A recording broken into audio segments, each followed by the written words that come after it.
My name is Margaret, and for the last 3 years, since my husband Frank passed, my world had shrunk to the four walls of our colonial-style house in suburban Ohio. It was a good house, the kind we had saved for our entire lives, with a sprawling oak tree in the front yard that Frank had planted as a sapling.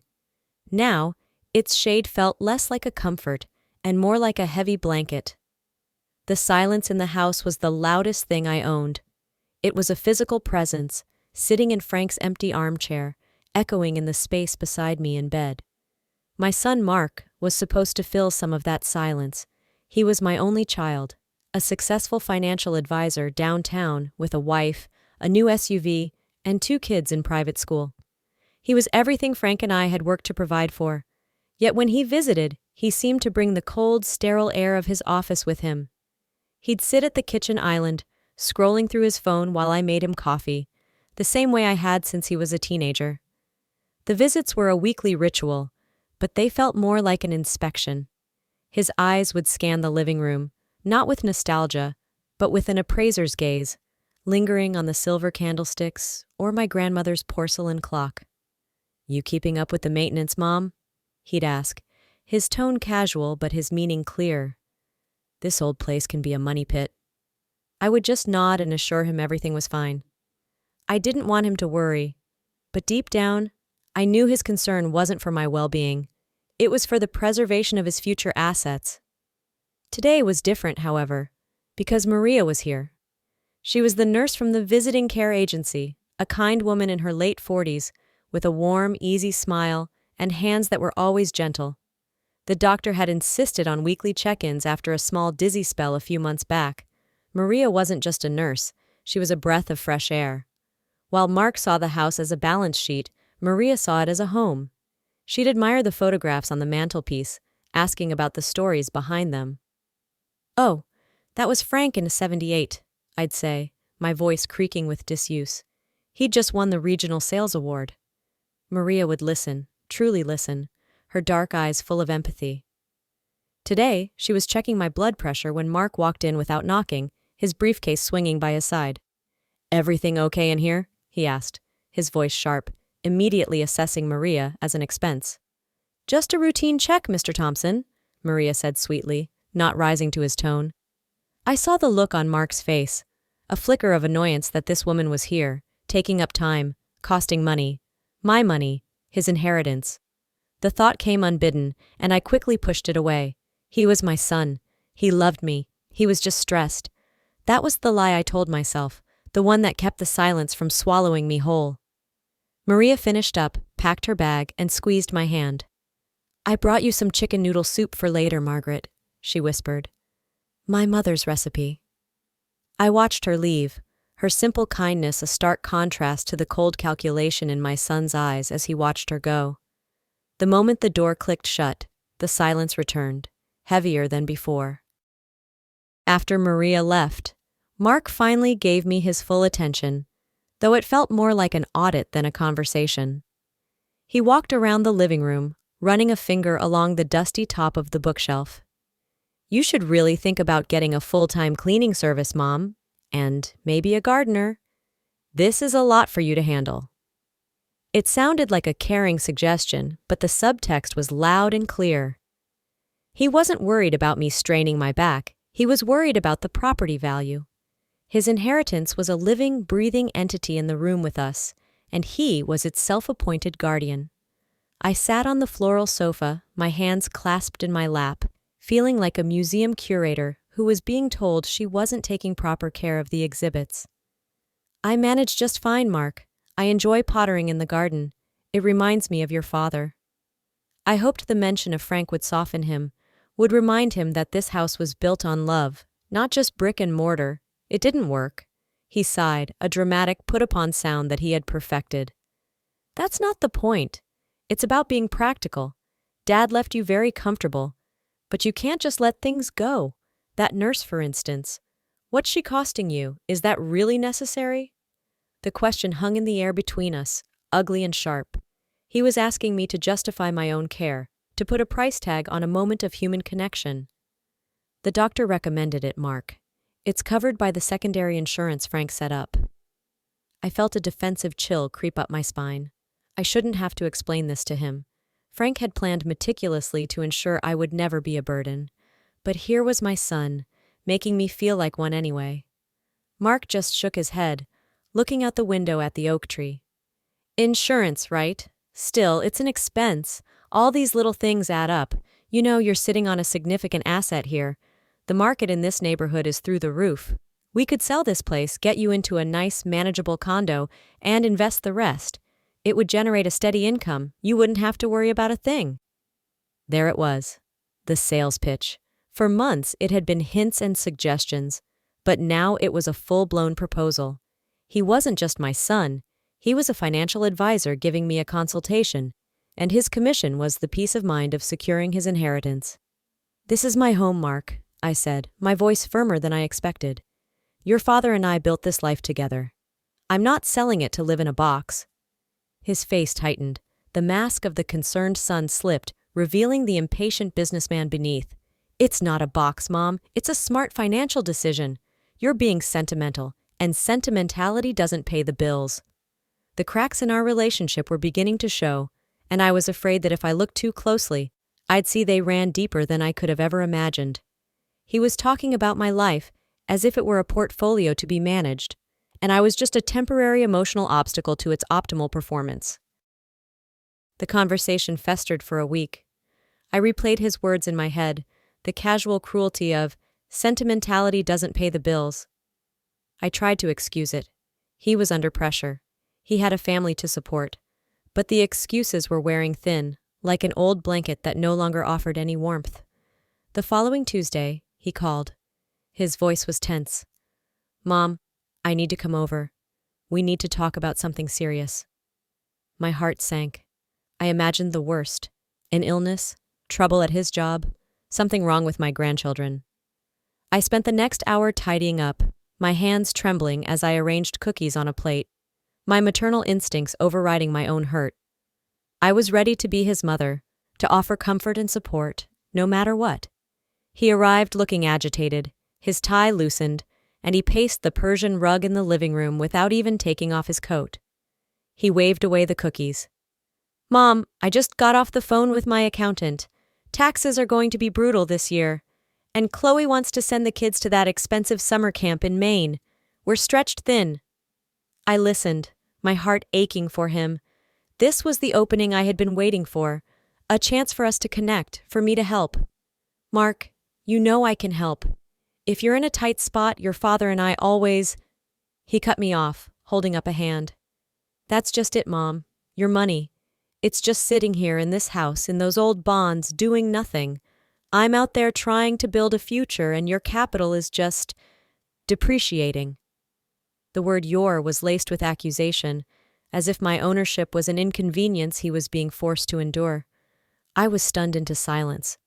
I had been about to offer him a loan, a gift, anything, but he didn't want my help. He wanted my assets. "Mark," I began, my voice trembling, "what are you trying to say?" He stopped pacing and finally looked at me, his eyes cold and hard. And then he said it, the words that would shatter everything. "I'm saying," he said, his voice low and steady, "that you're 82 years old. You're not getting any younger. All this money is just waiting. Honestly, Mom, it would make things a lot easier for everyone if you would just hurry up and die. I want my inheritance." The words hit me with the force of a physical blow. The air rushed out of my lungs. The plate of cookies on the coffee table seemed to mock me. I stared at him, at the face I had once cradled in my hands, and saw a stranger, a greedy, cruel stranger who was my son. He saw the devastation on my face and had the decency to look away, but he didn't apologize. He didn't take it back. He just stood there, letting the poison hang in the air between us. "I have to go," he muttered, grabbing his briefcase. He walked out, closing the door softly behind him, as if his quiet exit could somehow erase the violence of his words. I didn't move. I sat on the sofa, the silence of the house rushing back in, but this time it was different. It was no longer empty. It was filled with his voice echoing over and over. "Hurry up and die, hurry up and die." The clock on the mantelpiece ticked, each second a painful reminder that I was still alive. a disappointment to my only son. For days, I was a ghost in my own home. I didn't answer the phone. I didn't check the mail. I'd drift from room to room, Mark's words clinging to me like a shroud. Every object I looked at, the sturdy dining table where we'd celebrated his birthdays, the worn armchair where I'd read him bedtime stories, was tainted. They were no longer symbols of a life filled with love, but items on an inventory, a checklist for his inheritance. The grief was a physical weight, pressing down on my chest, making it hard to breathe. I felt foolish. I was the sentimental old woman he'd accused me of being, mourning a relationship that had apparently been a transaction all along. I ate nothing. The cookies I had put out for him sat on the plate, growing stale, a perfect monument to my naivety. On Thursday, there was a gentle knock on the door. I ignored it. It came again, more persistent this time. "Margaret, it's Maria. I know I'm a day early, but I was in the neighborhood and I was worried. Please, just let me know you're all right." Her voice, so full of genuine concern, was a lifeline. I shuffled to the door and unlocked it. Maria stood on the porch, a container of soup in her hand, her brow furrowed with worry. The moment she saw my face, she stepped inside and wrapped her arms around me. I hadn't realized how desperately I needed a hug until that moment. I broke down, sobbing into her shoulder, the week of pain and shock pouring out of me. She led me to the sofa and just sat with me, patting my back, not saying a word until the storm of tears had passed. "What happened, my dear?" she asked softly. And I told her everything.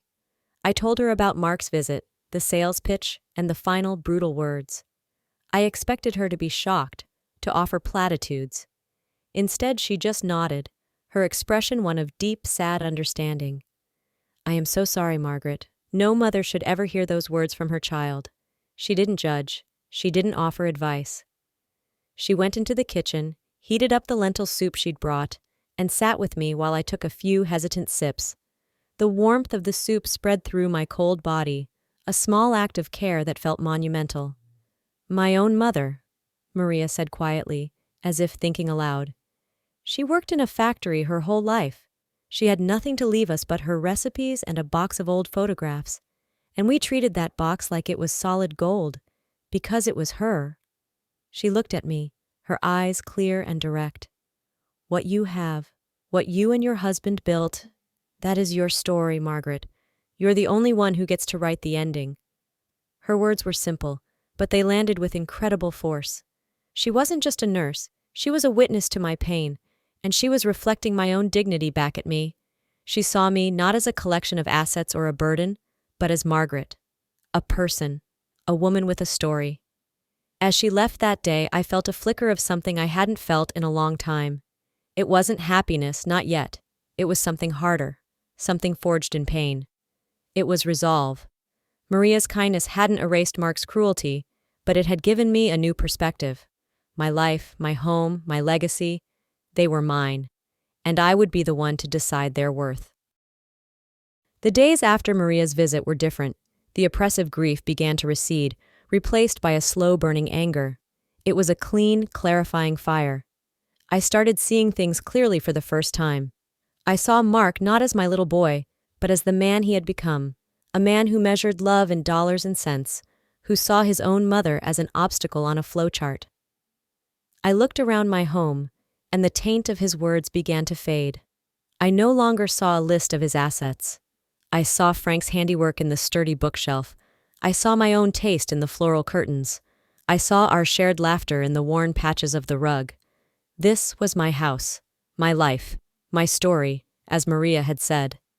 And Mark had tried to rip out the last page and write his own ending. That evening, I was sitting in Frank's armchair, a cup of tea growing cold in my hands.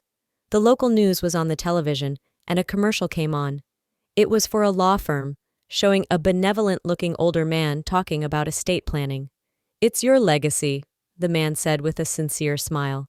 "Make sure it tells the story you want to tell." It was as if a light switch had been flipped on in a dark room.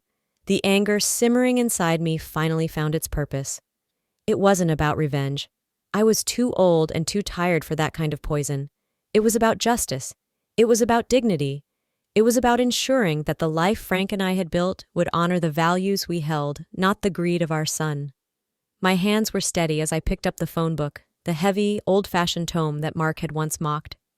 I looked up the number for Henderson and Associates. David Henderson had been Frank's lawyer for 30 years, a quiet, decent man who had helped us draft our first wills when Mark was just a boy. I hadn't spoken to him since Frank's funeral, but I knew he would understand. I dialed the number, my heart beating a steady, determined rhythm. A receptionist answered, her voice professional and crisp. "Henderson and Associates, how may I direct your call?" "I'd like to make an appointment with Mr. Henderson, please," I said, my own voice surprising me with its strength. "My name is Margaret Thompson." There was a brief pause on the other end. "Of course, Mrs. Thompson. Mr. Henderson will be so pleased to hear from you. Is it regarding your estate?" The word hung in the air, but it no longer felt like a threat. It felt like a tool. It felt like power. "Yes," I said, a faint smile touching my lips for the first time in weeks. "It is. I'd like to make some significant revisions." Making that call felt like taking my first breath after nearly drowning. I was no longer a victim waiting for the end. I was the author of my own story, and I was about to write a new definitive chapter. The house was quiet, but for the first time in a long time, it felt like a friendly silence, a silence filled with possibility. The offices of Henderson and Associates were exactly as I remembered them, smelling of old books, lemon polish, and quiet competence. The walls were paneled in dark wood, covered with framed diplomas and pictures of David Henderson shaking hands with various local dignitaries. It was a place of gravity, of decisions that carried the weight of a lifetime. David, now gray at the temples but with the same kind eyes, greeted me himself in the waiting room. "Margaret, it is so good to see you," he said, taking both my hands in his. "I was so sorry I didn't get to connect with you more after Frank's service." His genuine warmth was a balm. This was a man who had known Frank not just as a client, but as a friend. He understood legacy. He led me into his office and I sat in one of the deep leather chairs opposite his massive mahogany desk. After a few minutes of pleasantries, he leaned forward, his expression shifting from friendly to professional. "The receptionist said you wanted to make some significant revisions to your will. Is everything all right?" I took a deep breath, the scent of old paper filling my lungs. "Everything is fine now, David, but I've had a moment of clarity." I didn't need to give him all the sordid, painful details. A man like David Henderson could read between the lines. I simply told him what I wanted to do. "Frank and I structured everything to pass to Mark. The house, the investment portfolio, the savings, I want to change that. All of it." David listened without interruption, his face impassive but his eyes sharp and attentive. He made a few notes on a legal pad. When I finished, he put his pen down and steepled his fingers, looking at me over the top of them.